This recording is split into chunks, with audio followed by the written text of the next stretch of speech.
this exciting panel, we are discussing about the opportunities and benefits of Web 3.0 in the business environment. And I am Connie Cheung. I am Chief Product Officer of RD Technology, which is a fintech company based in Hong Kong. Here we have three very leading business leaders from different industries that will come and talk about the Web 3 opportunities in here. So first we have Sheila and Ebrahim from New World Group as a strategy lead. And we also have Wong from MTR's group as the general managers of global innovation. Lastly, we have Alvin, which is the co-founder of OneDegree. So I will also let each panelist later on to introduce themselves briefly when they answer the first question. So today I think we are now in this exhibition in the venue, and I think no doubt everyone will appreciate or understand how like the trend of Web 3.0, especially we have the Web 3.0 festival here. But it seems so far away from our daily life. And I think today is a good opportunity to have a discussion.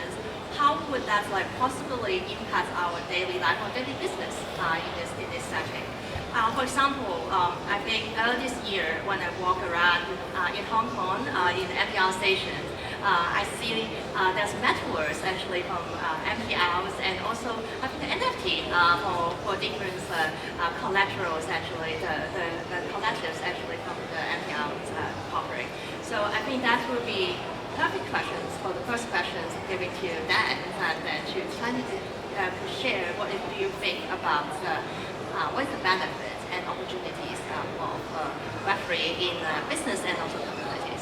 Great, thank you, Connie. Maybe up the volume a little bit. But thanks for this opportunity. And I lead a new 3.5-year-old new department within MTR called Global Innovation. And a large part of our job is to encourage our company to try new technologies, such as the collection of technologies called Web3. And so, we want to make sure that we maintain our competitiveness. We want to make sure that we leverage new technologies, and so, including Web3. And, I think generally when we think about Web3, and I think it is very true, that last year we did a couple things. We did actually 2 NFT drops. We also bought land on the sandbox. And we built a metaverse station. And it happens this metaverse station, purely virtual, was number 100 station in Hong Kong. Actually, we have 99 stations, including light rail in Hong Kong. So that was number 100. Okay? And so I think, and one of our advantages is that we're able to cross online and offline. So like Connie, maybe some of you walk by our stations, you might see a little bit of advertising for metaverse. And I must say that we didn't put a lot of effort into this, but we're just trying at this point. Web 3 is very, very early. And maybe I'll say a little bit why we did this and what we're trying to do. And broadly speaking, the reason why we did these explorations was really 2 reasons. One I would call brand building. The other is actually exploring new business opportunities. And I'll explain in a little bit. So for brand building, what we mean is, okay, we know that there's a segment of the population, I think still very, very niche, that is Web 3. Okay? And how do we reach these users? And if we reach these users, how do we engage with them? And so that's kind of from a brand building perspective, what are we doing? And so we're exploring things like, okay, so we're exploring things like, okay, well, by building the brand, will this attract younger people that are more tech savvy to apply to MTR? Realizing that MTR is using new technologies. Even for ourselves, right? When we onboard new employees, so this is one of the active ideas we're thinking, can we help onboard them in a way that's more interactive, right? So we're kind of looking at it from that perspective. And then from a new business opportunity perspective, I think there are many, many opportunities that we're starting to explore, such as things like this. Such as, is there a possibility for digital souvenirs? So there are many, many people, right, that might spend money to buy a physical souvenir, like a ticket, or like a train, right? It's very physical. But now more and more people, especially the younger generation, they don't buy physical stuff anymore. They just want digital stuff, like my son. Okay, and so for these people, instead of buying like a train, could you buy like a digital souvenir? And then, so I think kind of from MTR perspective, we have lots of these very, very iconic assets, if you will. So we're trying to see, is there a way to monetize it? It doesn't have to be NFT, but it could be different formats. So that's a little bit kind of bring new revenue streams to MTR. You know, even new business models like advertising in the metaverse. You know, even in our first trial, so in our metaverse station in Sandbox, actually if you go in there, I went in there, there is a station replica. There are some advertising panels in the metaverse. We sold those. So people paid us money to be there. So not a lot of money, but we're just seeing if we're willing to, our advertisers, brands are willing to try it out. And actually, it's quite surprising, right? So we might do this more, okay? And so I think kind of broadly speaking, these are some of the areas, and we're still looking for new approaches to leverage Web3. That sounds very exciting. And I definitely missed the NFT drop last year. I only know that. We are very, very low key. So I think we see that like some trial in the business, and also that's definitely as an MTR impacting the communities too. I think in other corporates in Hong Kong that's very active in the Web3 domain is new world development, and your chairman definitely have lots of investments in the Web3. I think another thing is not only the investment, private investment, the K11, and also we have a lot of showcases in the NFT space too. So I guess as a Web3 developers, the next question I would ask is, how do you see that the Web3 will impact the smart cities area? Right. Thank you for having me here as well, and my other fellow speakers as well. So maybe I can start with introducing myself. So I'm Sheila. I'm from Eureka of Newer Development. So our department is the innovation arm of the whole group. So what we do is first, similar to that, we look for startups that can be used within the newer ecosystem day to day, and to enable competitiveness to stay on top of the game. So referring to the question, like how we use it in smart city, or very key to the word's heart, how does it work within the property industry? Instead, we are hoping to incorporate the blockchain technology into our day-to-day business. The property industry is still a very traditional industry, I would say. All the purchasing or the authentication is still on paper-based, but in 2019 we have introduced a new technology which is called Property Purchase 2.0, which we incorporate the blockchain technology into the purchase system. So we partner with us3, incorporate into a platform that our buyers go into this platform will be easily with blockchain technology to authenticate their ID and to apply for a mortgage.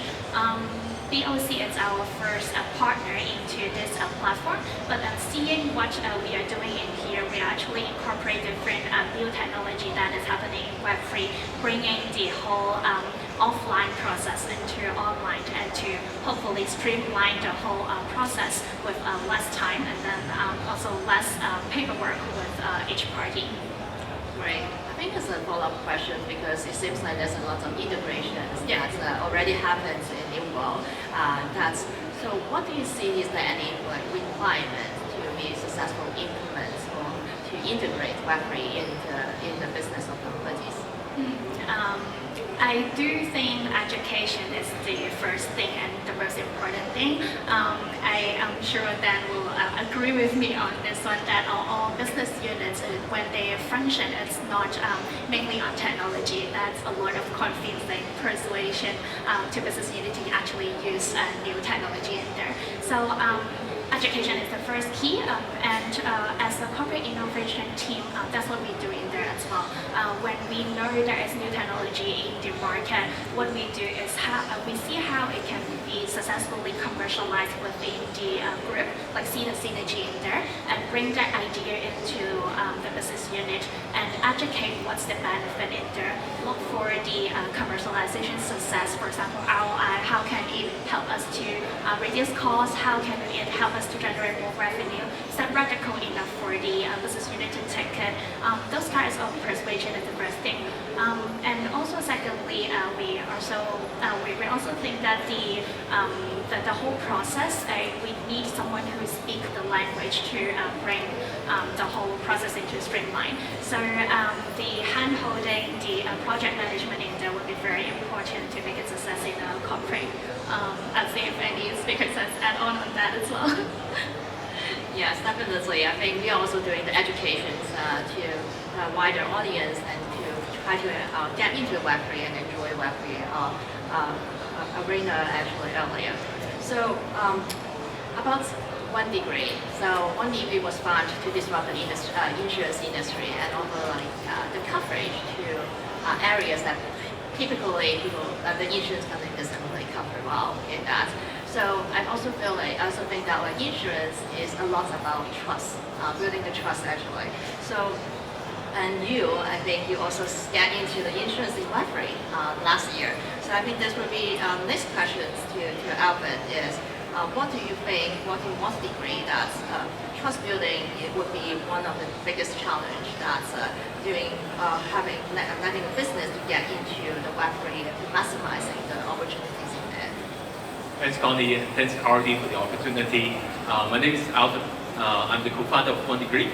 So indeed, what we do is to enable new lifestyle. So I think, most people know us of pet insurance, for example.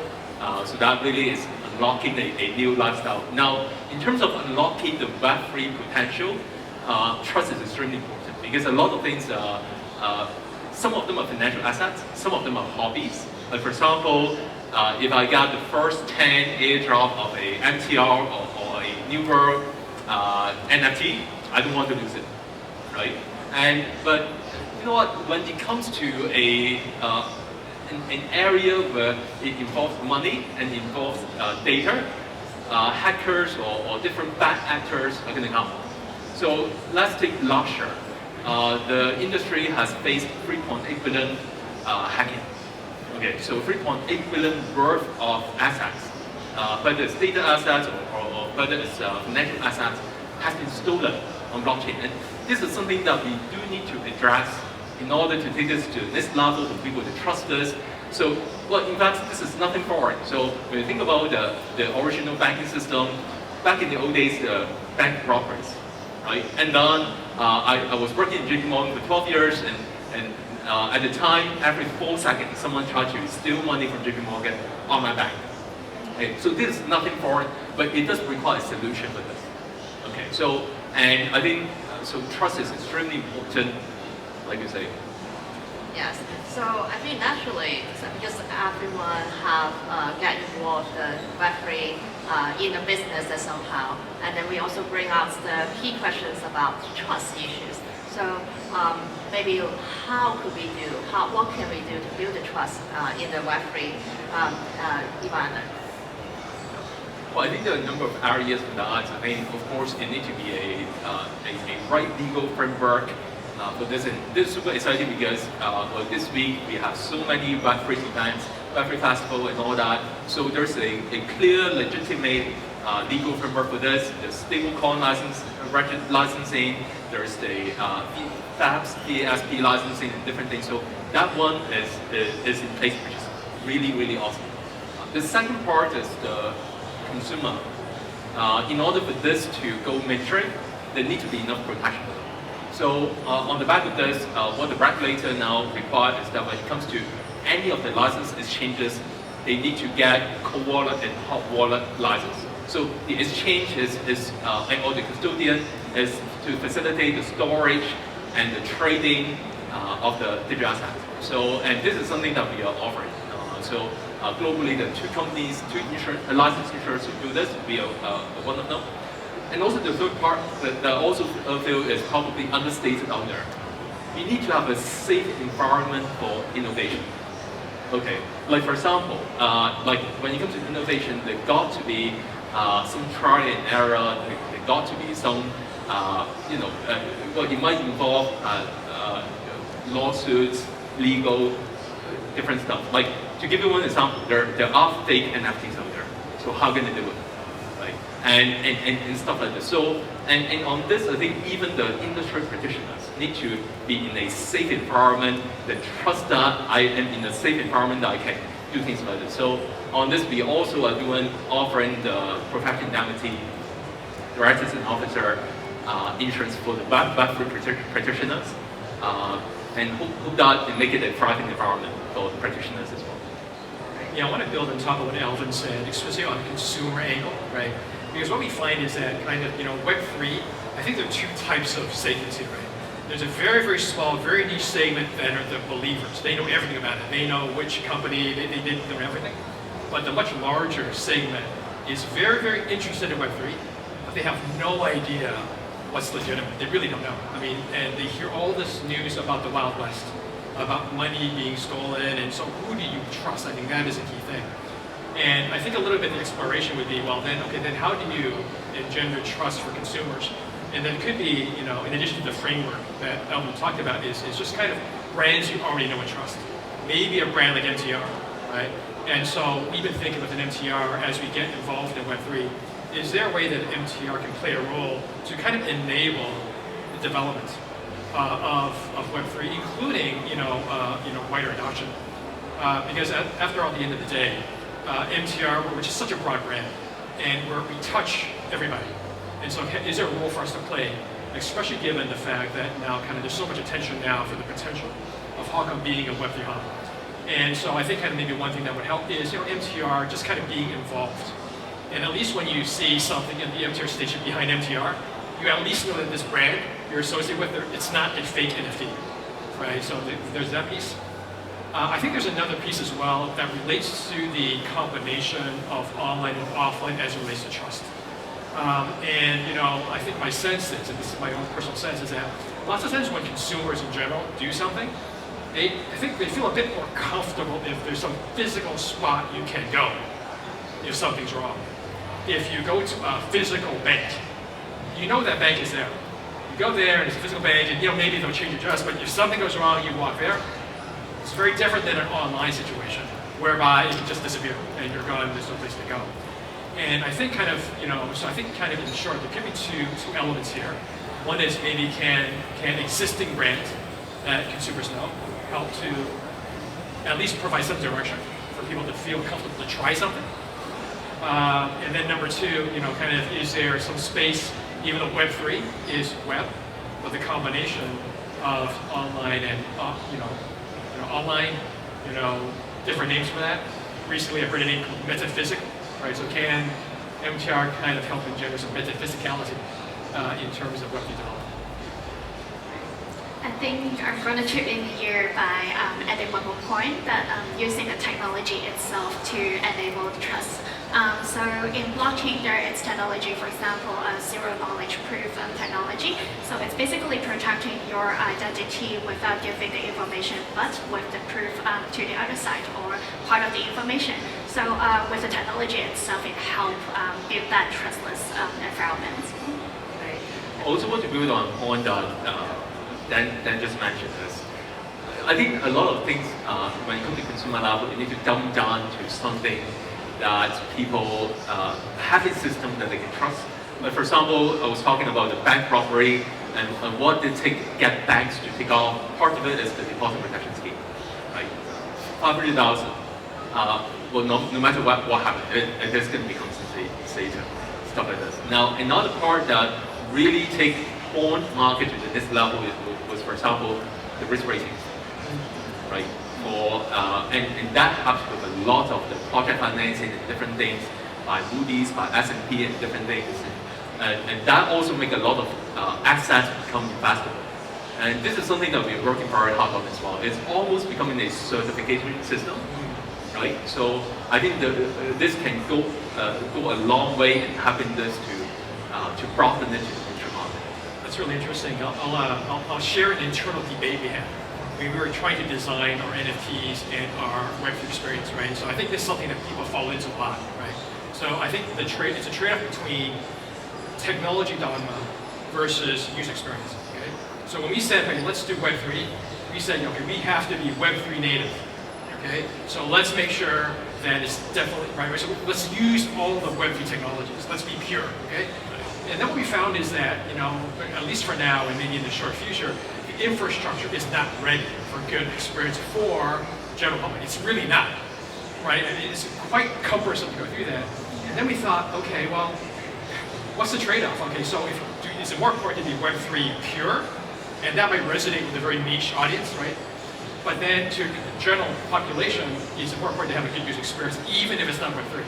Actually, even if it's just pure Web2, right? So there's a bit of a debate that we had internally, including things like this. I mean, okay, let's say we give you an NFT drop, okay? We require you to have a crypto wallet, okay? If you have a crypto wallet, okay, we warn you, please, this is Web3. Please do not forget your passphrase, please. Because if you forget it, we cannot recover for you, okay? And we thought, okay, let's have a legal thing, right? Click it. But then we all know what's going to happen. Somebody's going to forget it. And then they're going to come and call us. And then nobody's going to like an explanation that, well, that's too bad, this is Web3. Right? So these are the kind of internal debates that I think is, pretty common for anybody involved in this space and anybody thinking about how do we have broader adoption. And I think my sense is that kind of in the more recent Web3 events I've been going to, I think it's more of a recognition within the industry. Let's not be too Web3 dogmatic. Yeah, let's spend more time thinking about the user experience, and even if it's Web2. And that's why from the corporate level, what we are trying to do is from the infrastructure as well, like to build from scratch on the infrastructure on what data do we have, how do we process them, build it all on blockchain, and that will help on the long-term development in that case.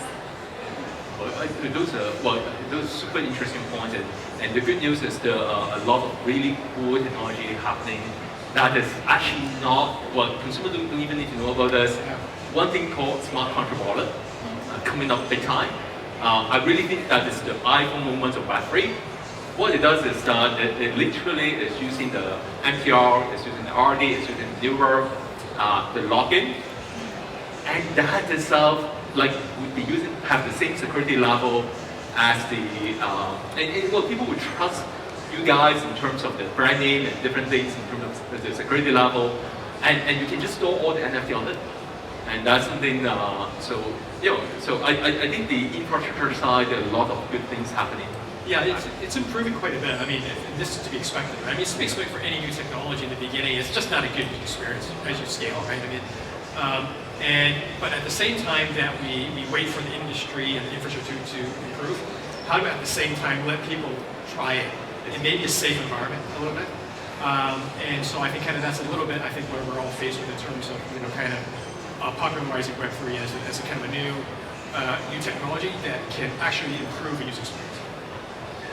That's a very interesting discussions and information sharing.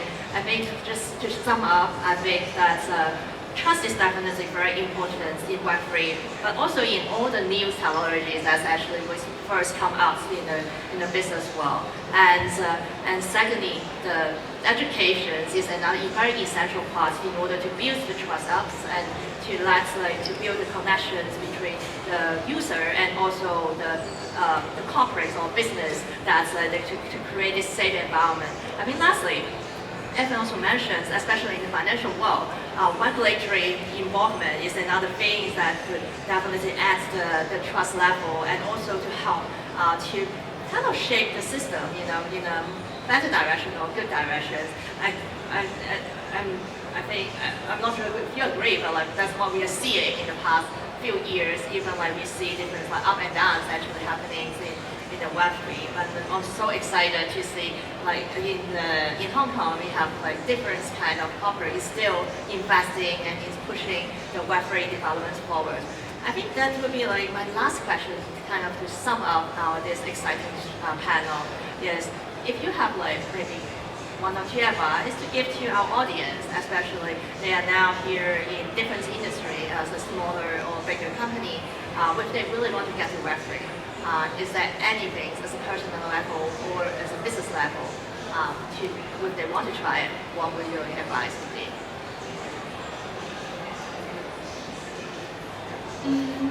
Learn it quick. I guess there is a lot of ways that we can learn online what it is. I guess a lot of audience might not know blockchain. It's not block and chain. It's something else actually. But then I guess they understand what it is. learn how to implement that into business, commercialize it successfully. That's one thing definitely important for a business in Hong Kong. I think learning by doing it, and this is extremely important because I think there is a segment of population, particularly the younger people, that is just native in this, right? So, like, you know, if you go to M+, there's a place with the metaverse and stuff like this, we see the kids like completely immersed in it, right? So I think when it comes to the, you know, the next group of consumers coming up, I think they might just be foreign native in this. So this wave, they call it Web3 for a reason. It's really the third wave of internet coming up. So I think it's important to embrace it.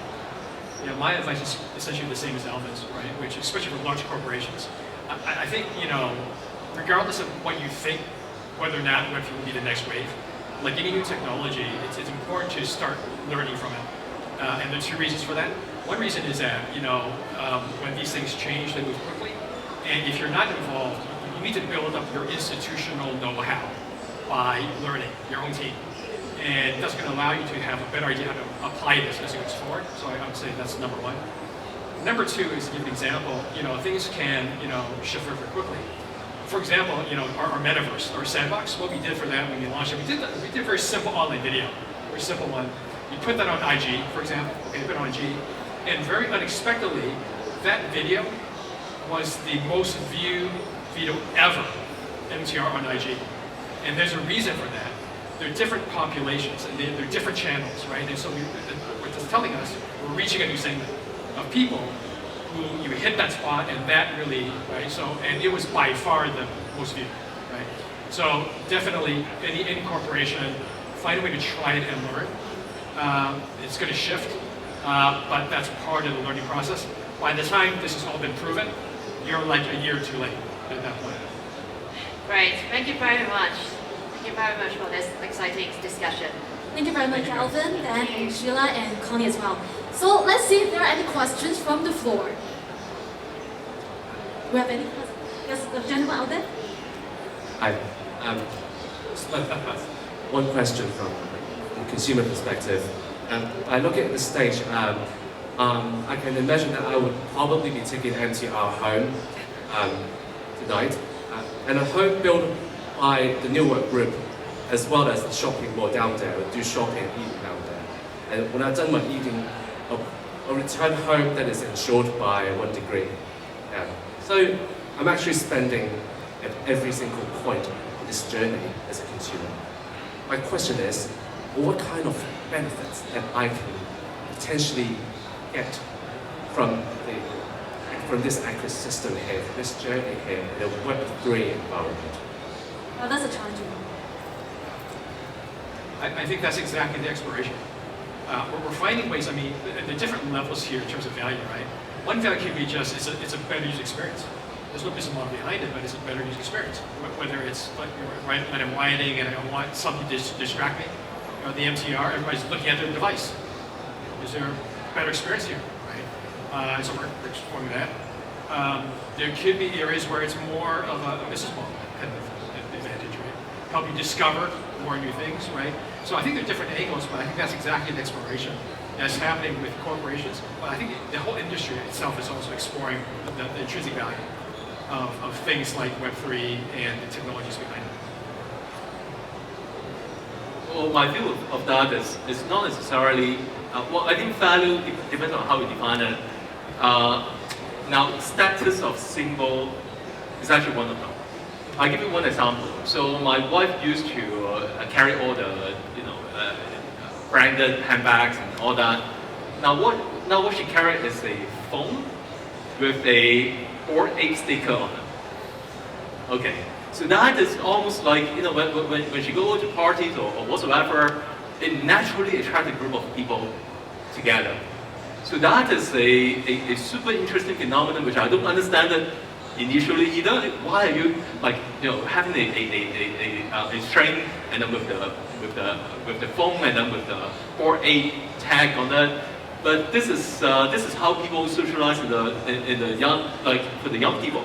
Right? I think that's one. Two is what I also see is a lot of creator community start to embrace this, and it is a great monetization tool for the creators. Like in the past, people say artists usually they only get rich after they die, right?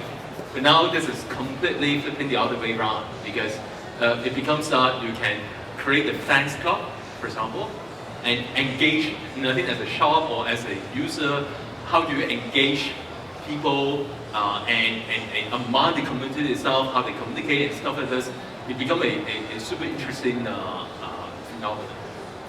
My answer to that will be in the property world, it will be time saving. For example, with my earlier example about like property purchasing, that saves a lot of time from the consumer or the bank area as well. But the second thing will be endless information that actually touches as you as a customer. For example, in the digital twin world, when you see a digital version of your home or of the building that you're living in, you see all the ESG data that a person should know, like how much waste, how much energy consumption that your home or your building is producing. So that's the number that can help you change your lifestyle, change what you think about your daily movement.